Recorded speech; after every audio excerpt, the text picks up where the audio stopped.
Hello and welcome to our studios here in Walsingham. Today we have the pleasure of having Father Tim Peacock, who's a diocesan priest in Zimbabwe, a missionary priest. Father, welcome to our studio in Walsingham.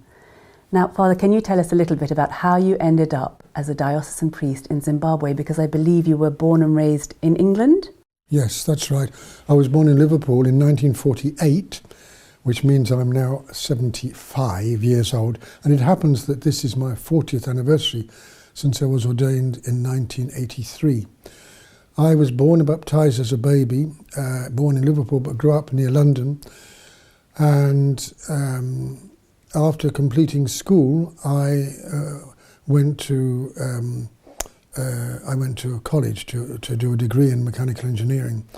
But before I went, I made inquiries about becoming a priest because I had that idea. And in fact, I'd really made up my mind. That was when I was about 18.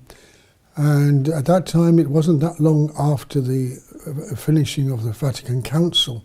And there was a bit of turmoil in the church at that time. Many priests were leaving and so on, and sisters. And I was advised by a very holy priest, who was a Carmelite actually, Father Malachi Lynch. Some of those viewing might know about him, and he advised me to wait. He said it would not be advisable to apply for the priesthood at that time, and then he said his advice was that I should go out into the big wide world and follow my dreams. And if my dreams led me to fall in love with a girl, I should get married. I shouldn't feel any restriction.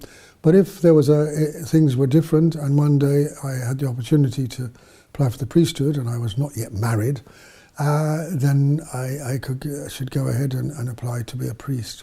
So I took his advice, and after I finished my degree, my father was in the airline business, and when you're young, you sometimes do things a bit crazy.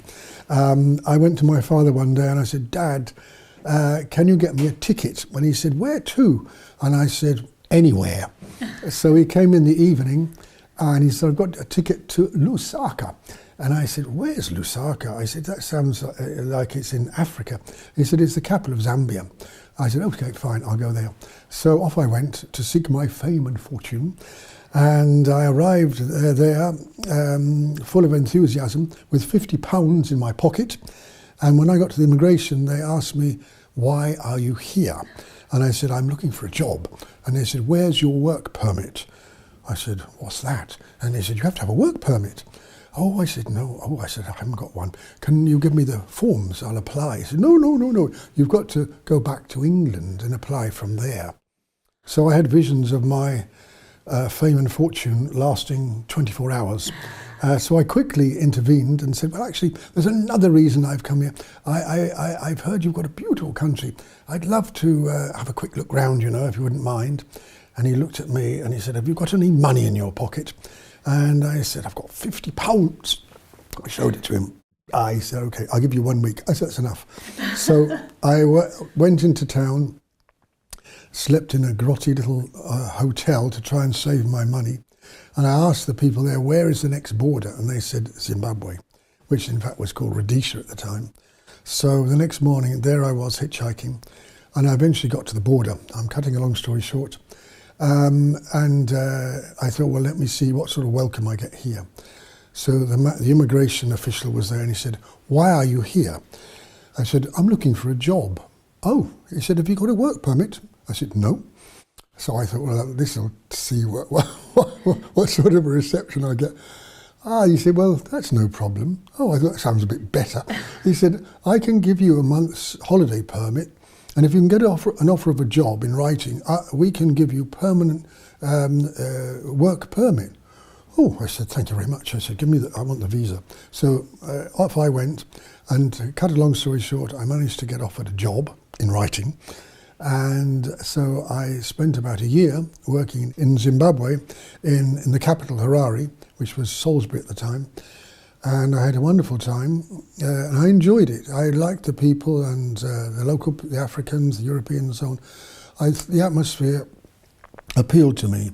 But the challenge was politics. The person running the country was Ian Smith, who had sort of broken away from England, and he wasn't allowing independence.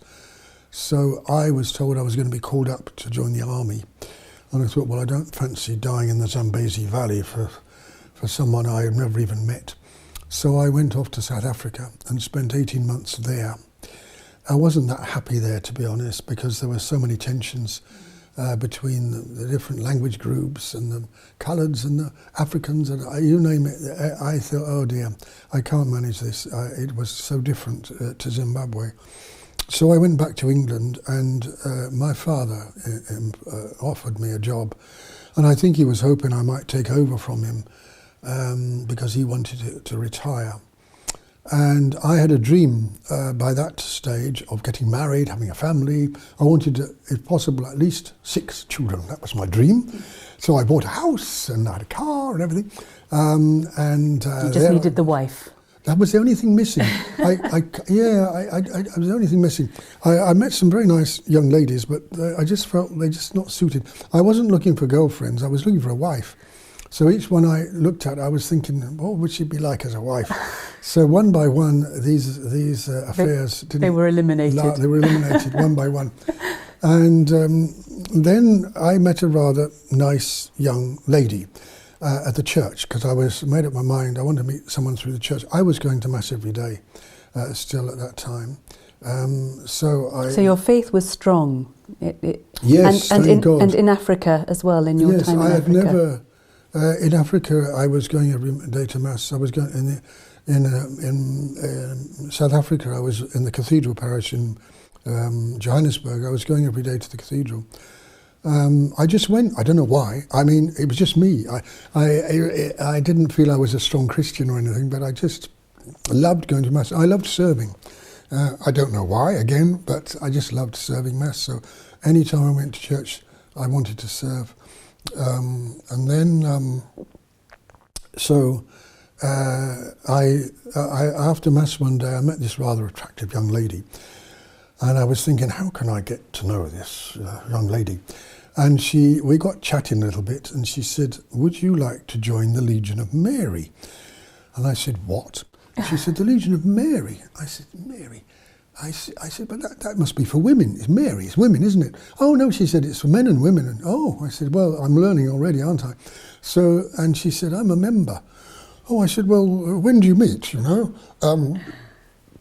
So anyway, to cut a long story short, I came for the first meeting, and there were 3 things that struck me very much about that meeting, because I knew nothing about the Legion of Mary. First of all, I discovered she was engaged, married, and she was the president, so that was the end of that affair. It never got started. But then, after we all sat down chatting, all of a sudden everybody knelt down. I thought, why are they all kneeling down? And they all pulled out their rosaries. So I thought, why, what's happening now? And off we went with the rosary, which I was very impressed with, because I was praying the rosary myself. Again, I don't know why, The other thing that happened was, I could see they were giving reports about apostolic work, and I thought, this is very impressive, you know. They're knocking on doors and evangelizing and going visiting the sick and this, that and the other. They were very full of activities. Some of them were catechists and this, that, the other. I thought, this is very interesting, you know. I would love to do this eventually when I've done my apprenticeship, you know. So then the time came for them to go out the work, and this ex-girlfriend, who never was, gave me a task. She said, I want you to go and visit some houses, in a row of houses in one of the streets. And she gave me my partner, which was another woman, because they were all women, I discovered. And so the day came for us to visit these houses, and I was a bit nervous, of course. I had no idea what I might say at these houses. So I said to this other woman, look, you do all the talking. That was my first meeting. She said, it was my first meeting as well. So here we were, going out to evangelize the world, which we got no experience whatsoever. The first day of the that we joined, and we were expected to do apostolic work. So we decided to take it in turns, who we talked to. We knocked on the door, no answer. No answer. No answer. And after 1 hour, I said to her, I think we've done enough. Let's go. So you hadn't spoken to anyone? We hadn't spoken to a soul. And she said, but how is the report going to sound? It's going to sound very bad, isn't it? Oh, I said, all right, we'll go to one more house. Okay, and it was my turn to speak. Yes. A woman opened the door. I said, excuse me. I said, we're from the local Catholic church, and we've been asked to visit the houses in this street. And she said, what? I said, we've been asked to visit the houses. She said, how dare you knock on my door? And she slammed the door in my face. I went out, I said, I'm going home. And then this woman said, but the report will sound even worse. So I said, okay. I said, it's your turn now. We'll knock on one more door. Right. Another woman opened the door. Excuse me, we're from the local Catholic church, and we've been asked to visit the people here. She said, what? We've been asked to visit the people here. Oh, that's wonderful. Oh, she said, come in. Come in. So we used tea and cakes and what. She was a very lonely woman. She was a Catholic. Aww. And she said, I've been praying that I'd be visited by the Catholics because I want to get communion and this and that, the other. She was on tablets. She was a depressive person. And she was, shaking and whatever. So she was so happy. Anyway, that was, from then on, I got more involved in the Legion. And again, to cut a strong story short, I then decided I wanted to get more involved. I was still working for my father, going around all the apartments, getting all ready for whatever, because he was hoping to retire soon. And then I wanted to get more. I just felt, in my heart, I needed to do something more substantial in the Legion of Mary. And a person I knew who had known Frank Duff, the founder of the Legion, this would have been about 1978, beginning of 1978, or at the end of 1977. It was the end of 1977. He said to me, why don't you meet Frank Duff? Oh, I said, how can I meet him? He's the founder. He must be a very important man, been living in with a big office and all that sort of thing. So I said, I'm only just an ordinary member of the Legion, how could I talk to a man like that? Oh, no, he said, he's a very humble man. You write him a letter. We had letters in those days. We didn't have all these internets. So off I wrote my letter. And he replied, and he said, come to Dublin and meet me. So I jumped on a plane, and off I went. And when I met him, he asked me, he sat down facing me. I'll never forget this. It was our first encounter, and all he had from me was a letter, just saying I'd like to do something in the Legion, more substantial. And he faced me and he said, Tim, you shouldn't really be here. I thought, oh dear, what have I done? He said, you should be in a seminary. I said, really? Oh, I said, Frank, I didn't come to discuss that. I'm thinking of getting married and having a family, And he said, no, that's not your vocation. You should go to a seminary. And then he said, anyway, in the meantime, would you mind going to Iceland? Because we've got a project there. The local bishop there is crying for us to go and evangelize because there's only one church there with one priest, and he's the bishop, and he wanted to close the diocese, but he decided to give it one more try. So he had got a couple of priests to offer to go and form a team, which there was a team there. And off we went, I went anyway, to Iceland. And after 3 months, I decided, no, I would rather be a priest. It wasn't that I didn't want to get married, but I felt much stronger the urge to be a priest. Work that the Legion of Mary. Exactly. I felt I couldn't go back to England and work in England because it has to have a mission aspect to it because of what I'd come through myself. So you felt called to the priesthood but called to mission as well. Exactly. So, and the local bishop there, who I knew very well, we in fact went to his mass every morning. In Iceland? In Iceland. Yes. Because we lived around the corner from each other. I was in Reykjavik, the capital. He invited me to join his diocese, and I said, yeah, fine, I was very happy to join his diocese. And then I studied. I went to Ireland because I couldn't come to England, and I wanted to be a diocesan priest because I wanted to make sure that I went to the diocese I wanted to go to. Yes. I was afraid if I joined a congregation I would end up being a professor or something in a college. I don't know. That was my idea, and perhaps I was very wrong, but anyway, that was my reasoning at the time. So off I went to Ireland and studied for 5 years. To become a priest? To become a diocesan priest for Iceland. Okay. Now, the day of reckoning came, and the rector of the seminary called me up for the interview to be ordained a deacon for the Diocese of Iceland. And of course, as you know, in the Catholic priesthood, to become a deacon, you've got to submit your allegiance to your bishop. So he asked me, are you ready to submit your allegiance to the bishop? And I said, yes, yes, fine. And then he said to me, he said, if there was he said, you've been in Zimbabwe, haven't you? I said, yes. I thought, why is he asking me this? He said, if there was a bishop there that was looking for the loan of a priest to go and work there, would you be willing to go to Zimbabwe? Oh, I said, yes, I suppose so, yeah. I thought, why is he asking me this? And he said, when would you be willing to go? Oh, I said, even straight after my ordination. Ah, he said, right, I can't let you be ordained for Iceland. He said, your heart is in Zimbabwe. So I had to jump on another plane. We was jumping on planes, thanks to my father. Off I went to Zimbabwe to look for a bishop. And finally I got one, which is another long story. And so I was ordained near Bristol, in a place called Yate. I was ordained by the local bishop there for the diocese I work in. And when I reached Zimbabwe... This is 40 years ago. This is 40 years ago, 1983. So when I reached Zimbabwe, the bishop at the time said to me, he said, I'm appointing you to look after a mission down by the Zambezi River, which is now called St. John's Mission. He said, you're going to be the parish priest. So the priest I was with was asked to take me there. So off we went in his car, and then he stopped the car, and he said, we've arrived. And I said, where's the mission? Oh, he said, there's no mission. Oh, I said, what about the land? He said, no, there's no land. So that's how we started, or I started. There were about 12 outstations, but they were meeting under trees and classrooms and whatever. So there was no priest? There was nothing, no priest, You nothing. Arrive, there's nothing? Absolutely nothing. So how does it look now, 40 years on? Well, I believe you've built a cathedral. Well, yeah, I did actually. I was also appointed to 2 town parishes, including the cathedral parish, which didn't have a cathedral at the time. So I was going to this mission area, and for 1 week in the month, we were alternating each week.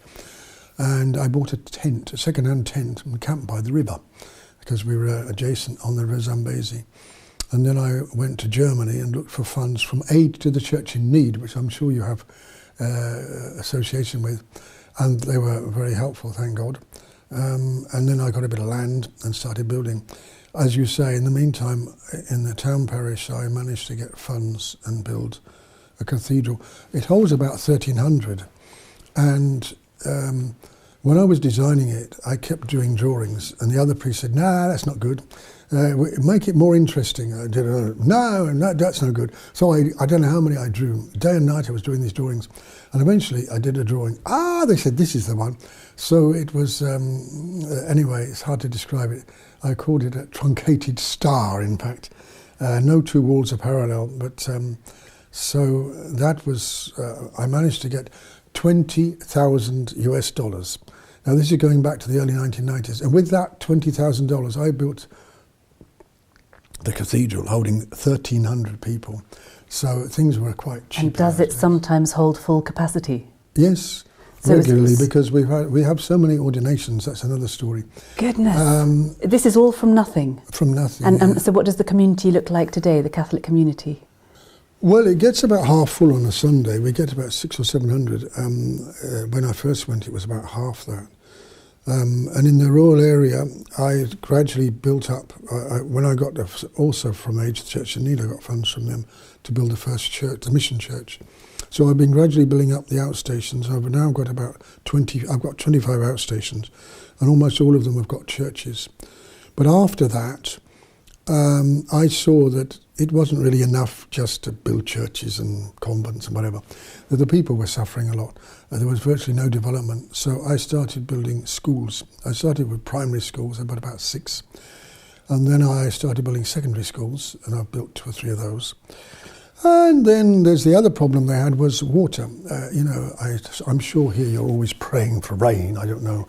But anyway, there we're always praying for rain. We only get rain 3 months of the year.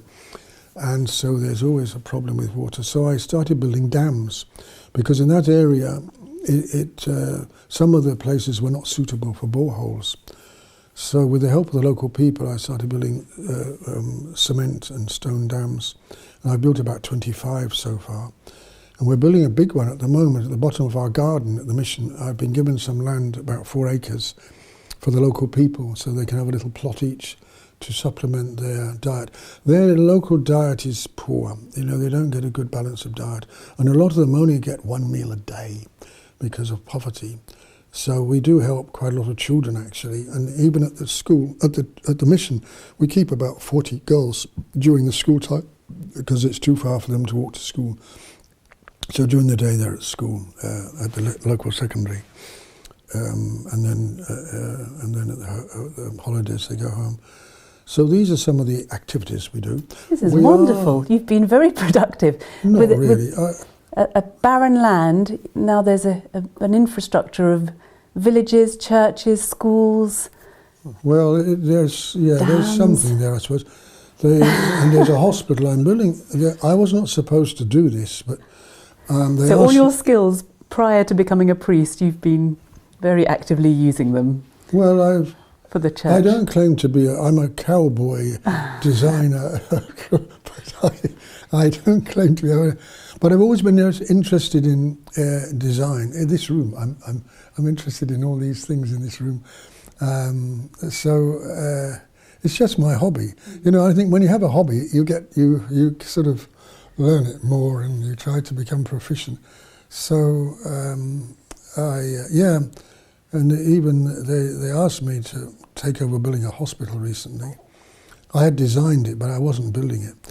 And we got about halfway through, and the builders defaulted, so they asked me to take over. So that's another little project. That's the current project. Out of mischief. That's mischief. And now, Father, there is another well-known missionary who was in Zimbabwe. So I believe the other side of Zimbabwe. Yes. John Bradburn. That's another. That's something else that I've got quite interested in. Before I became a priest, I got to hear about him from some people who knew him. He'd only just died, because I only started studying for the priest in 1978. He died in 1979 at the age of 58. And so can you tell us, just give us a recap of how he died, what his life was about, because he's now been elevated to servant of God. That's right. And there's great devotion to him in Zimbabwe. He grew up partly in Yorkshire Dales, I think, wasn't it? So an Englishman. Also, he was born and bred English, and he he was local to here too. He went to school. He went to school just here in up East the road. Anglia, Yes. East Anglia, not far from Walsingham, and he was very intelligent, well educated, spoke very good Queen's English, and his father was a parson or a pastor in the Anglican Church, and so John. What really changed his life, I would say, is that he was called up to join to go and fight in the Second World War. He was joined up to join the army, and he was sent to India and Burma, and he had all sorts of adventures there, and actually got decorated for it, for his adventures. But then he got unsettled when he came back to England, and he decided his vocation was not to marry. He did fall in love with someone, but he decided that wasn't for him, that God wanted something else. He was very convinced that God was calling him to a deeper commitment to himself. And then he was beginning to think of the Catholic Church. So it was a bit like the story of Cardinal Newman. It was very difficult for him. And of course, his poor father was heartbroken when he finally decided to become a Catholic, because he was an Anglican minister. But he eventually got reconciled and was quite happy. So John, after he became a Catholic, tried his hand unsuccessfully at a vocation. He was at one time in the Carthusians, and they decided that he was just too holy for them. Oh. Imagine, he was there in the middle of the night there praying there in the church. They said, no, we can't manage this, he's putting us all to shame. So they said, you go into the big wide world. And eventually he ended up in Mutemwa, in the last 9 years of his life, a leper colony, because he felt he was the lowest of all people, you know. He had great humility, and he was always searching for God. Yes, a real searcher. And when he found, I mean, he was a very intelligent, very cultured person. When he found these lepers, he felt at home, because he felt he was an outcast as well, somehow, a moral, I don't know what sort of outcast, but anyway, he was an outcast in society. And so he gave the rest of his life to helping these lepers. He baptized them, and he managed to get some funds from people. He had friends in Harare and places, European friends who had money, and they became very generous. And he built some accommodation for them and so on. They were really dying like flies because they were being neglected very much. Was that his initial motivation of why he went to Zimbabwe? No, he just followed the Holy Spirit. He just had a feeling that he had to go to Zimbabwe. And he knew a priest there very well, Father John Dove, who had been a friend of his in the army, and he later became a Jesuit priest. So John looked after him the first few years. It was some years in Zimbabwe before he went to the leper colony. And once he went there, he felt very settled. Mm-hmm. And he never went back, he never went anywhere else. And apart from his proximity to the poor there and his work for them, what was he living at the same time on a religious, spiritual level? He was a very spiritual man. He had a great devotion to the Rosary, to Our Lady, to the Blessed Sacrament. He became a minister of the Eucharist. He built a chapel there, and they had the Blessed Sacrament there, and there were priests regularly saying Mass. And he used to spend quite a substantial part of the night in prayer, going up. There was a mountain nearby, the Chigono, I think it was called, and he used to climb up there. And it's quite steep actually, and he would spend a lot of the night. He went round and round in a circle, and that circle is still there. And people, if pilgrims go there, they go around saying the Rosary in imitation of what he was doing. So, no, he was a very spiritual man, and he's also left behind extensive writings, no? Poetry. Oh, that's right, he was a poet. Yes. He wrote huge amounts of poetry. So he'd be there with his typewriter, they had typewriters in those days. And he had this Roneo, or whatever you call it, stencils, so he often made copies. I suppose he had the feeling that it was one day going to be preserved. So he would send copies to his friends and to Father Dove. Father Dove kept a lot of what he'd written, because he could see it was, it was going to be useful. And he was a very talented singer as well. A very jovial person. Wherever he went, he became the centre of attraction. If there was a group of people together and he went there, he would take over, because he was, in fact, he was hilarious. He had a great sense of humour and a very sharp wit, So he was a very friendly person, actually. So, his life struck me. And going on from there, how I am involved now, with Frank Duff, John, what I see, I was there last year at the shrine, and what I'm realising is that the development has been very slow there. In fact, there's virtually no development whatsoever.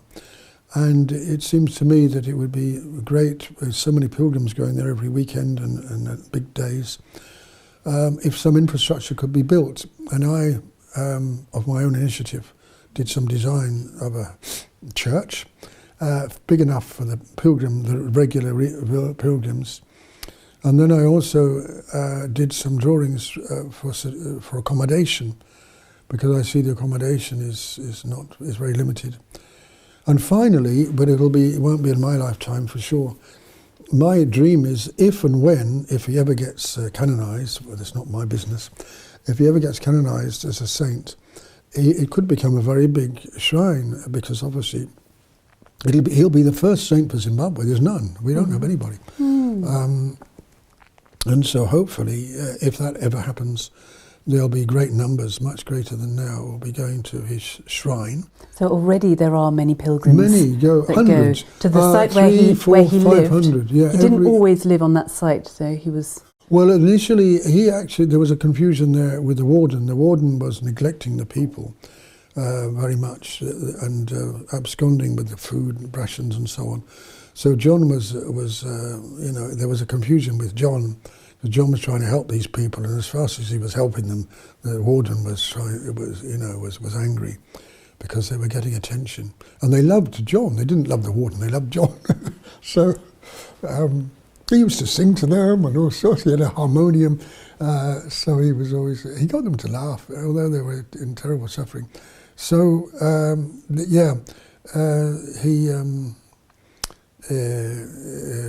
he was sort of evicted, as it were, at one stage. Not long after he'd gone there, actually, he was evicted and went to live in a tent on that mountain, which of course was freezing cold at night. And then after a little while, a friend of his managed to find a tin hut, which was used by the local roads department when they were repairing roads. So it was boiling hot in the summer and freezing cold in the winter. So he lived there for the last 5 or 6 years of his life, just outside the perimeter fence. So during the day he wasn't allowed in, he'd been evicted. But at night he would creep under the fence and go in and minister to the lepers. So all this hardship didn't deter him. He stayed with the people. And tell us a little bit what happened, how he died, and the crowning testimony of his holiness, his life there. He used to get actually mystical experiences, and shortly before he died, he came down one day from the mountain and told his friends. He told them that he was about to die, and he said it was St. Michael the Archangel had given them this information, and that he should remain with his people. You see, what happened was there were local farmers who despised the lepers, and they, at night, what they were doing was breaking down the fence, letting their cattle in to eat the crops of the lepers, and they because they were the ones who could manage were trying to grow something. Mm-hmm. Some had hands, most of them didn't even have any fingers, but the ones who could manage were growing things because they were starving. So John, he was, being an ex-soldier, he used to get very angry. He was very much possessive. Is that the right word? Of the for the lepers. Protective. Protective, yes. So he anyway, he would rush around and repair the fence, chase out the cattle and repair the fence. So they began to hate John as well, not just the lepers. They despised the lepers, and then they hated John. And eventually the crunch came, and John knew what was going to happen, and they arrested him and took him to because the civil war was still going on. A few kilometres away from Mutemwa, the freedom fighters were camped there in some caves to hide away from the authorities. And so these local farmers arrested John and marched him off there in the middle of the night to this camp. And then they accused him of being a spy because he had a radio. But it was a little radio receiver. He used to listen to BBC World News, on his little radio. And the commanding officer said, "What is the accusation against this man?" They said, "He's a spy. He's using a two-way talkie to give information." And he said, "Show me this machine, this radio." And he said, "There it is." And he was laughing. He said, "This is just a receiver. You can't send messages on this." And then he got to hear about John. He couldn't understand what was going on. And as John was speaking, two little twin boys ran across, because he was in the middle, and all the people around, all the villagers were forced to come and watch this, because it was a kangaroo court. And so these two little boys... So he was on trial? He was on trial for execution, to be shot. These two little boys ran across, and they jumped in his arms.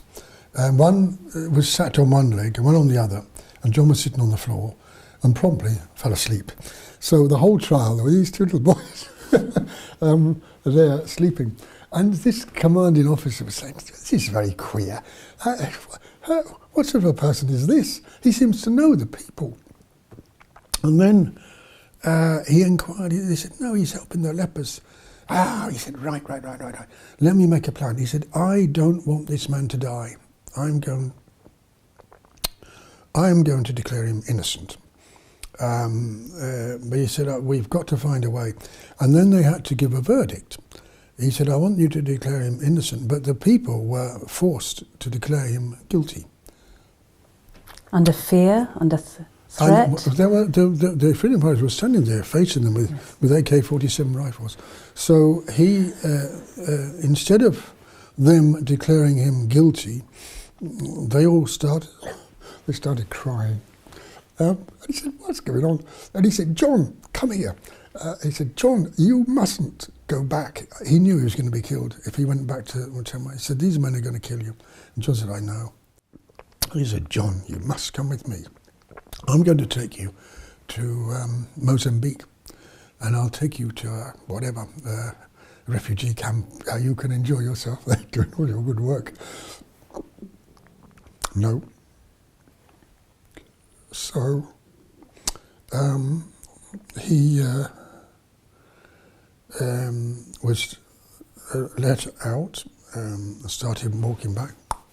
He knew they were going to shoot him. About halfway back along the main road, they came to a culvert under the road, a tunnel, and the freedom fighters said, "Go down there." And he went down. He said, "Before you shoot me, I want to say a prayer." So he knelt down and prayed, and they shot him.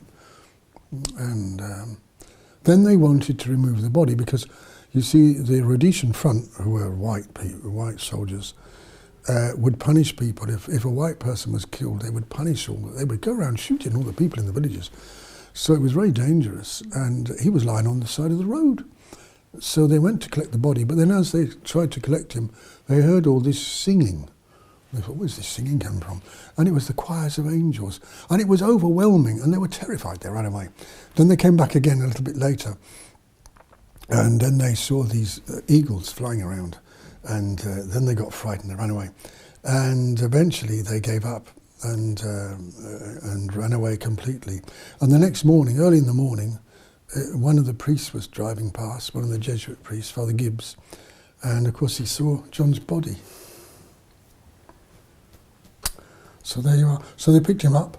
He picked him up, took him to the funeral parlour and whatever, and then they arranged to have the funeral there in the cathedral.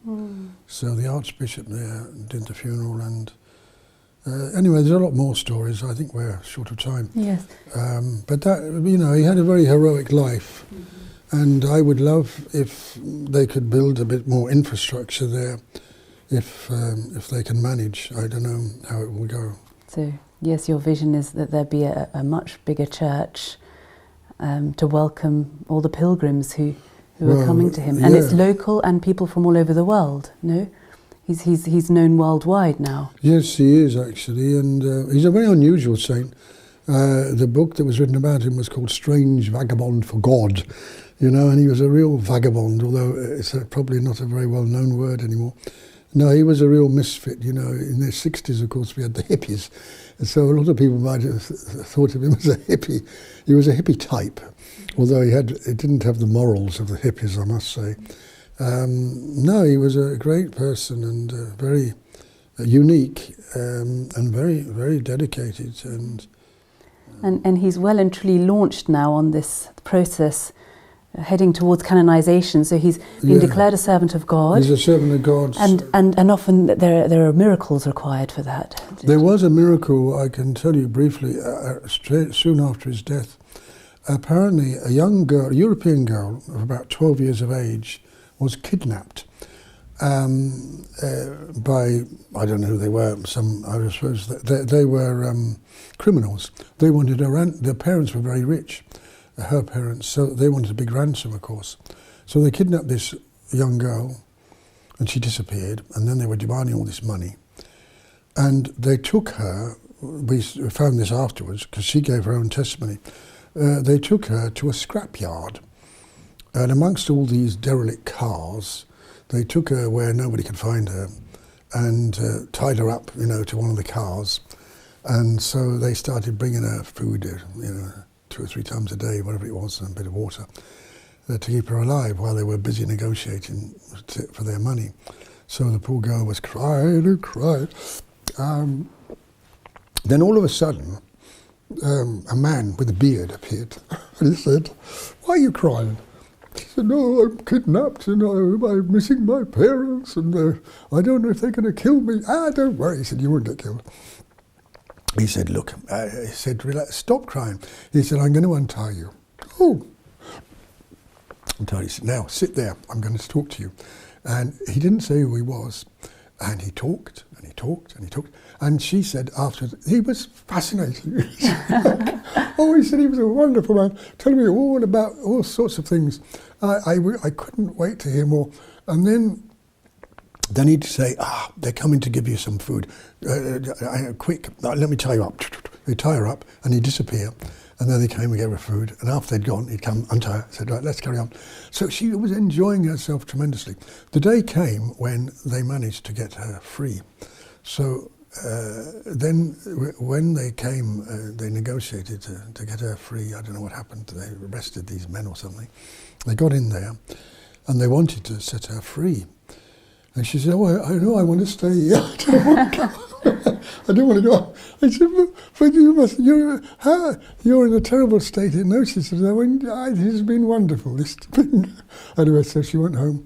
And then one day, she was visiting a friend of hers in a block of flats, and there was a picture on the wall of John Bradburn. And while they were chatting, she looked up. She said, "That's the man." They said, "But he can't be, he's dead." She said, "No, he's the one." So there you are. Goodness me. So many stories. That's just one. Beautiful. And he was a great lover of nature, a bit like St. Francis of Assisi. He loved bees, he loved anything in nature, animals, nature. He just saw God in everything, He was a unique. I suppose you'd think of him as a dreamer, but he wasn't. He had his feet on the ground, but he was so close to God. And what struck me about him, to be honest, that I found very attractive was that he's such an unusual person. Of course, there are many amongst the saints, and he was one of them.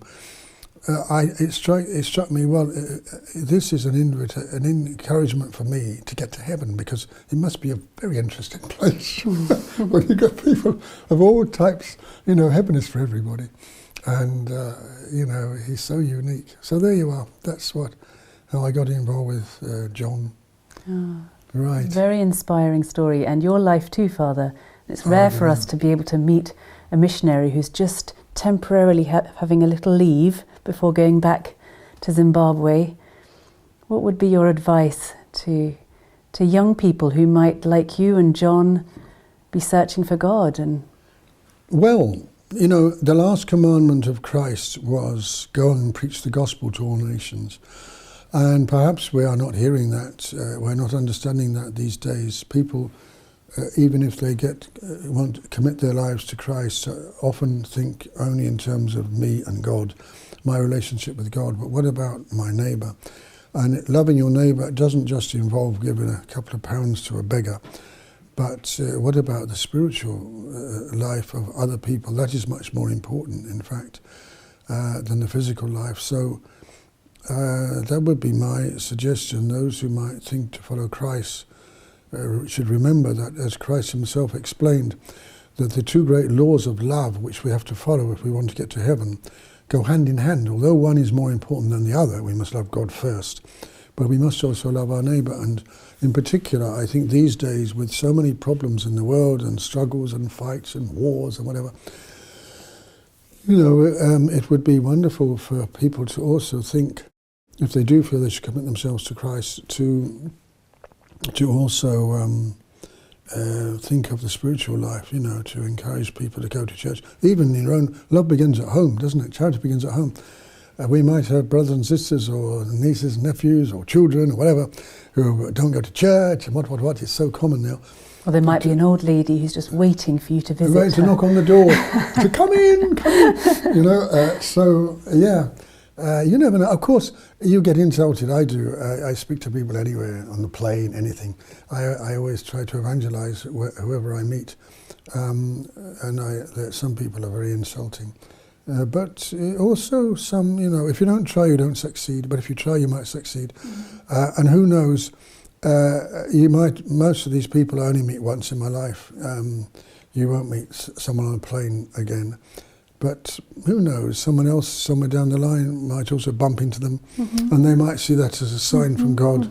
They might be the little lost sheep. Yeah, and it's been with me. There's been events happened. I've mentioned a few of them that I've taken as steps, in guiding me to follow Christ. So there you are. And Father, you had once wanted to be married. Have you ever looked back? Well, yeah, it's good you asked that. My dream, we were 5 children, and I felt if I get married, I want at least 5, even more. I want 6 or even more. So that was my dream, and I was always dreaming of the perfect young lady that I would find.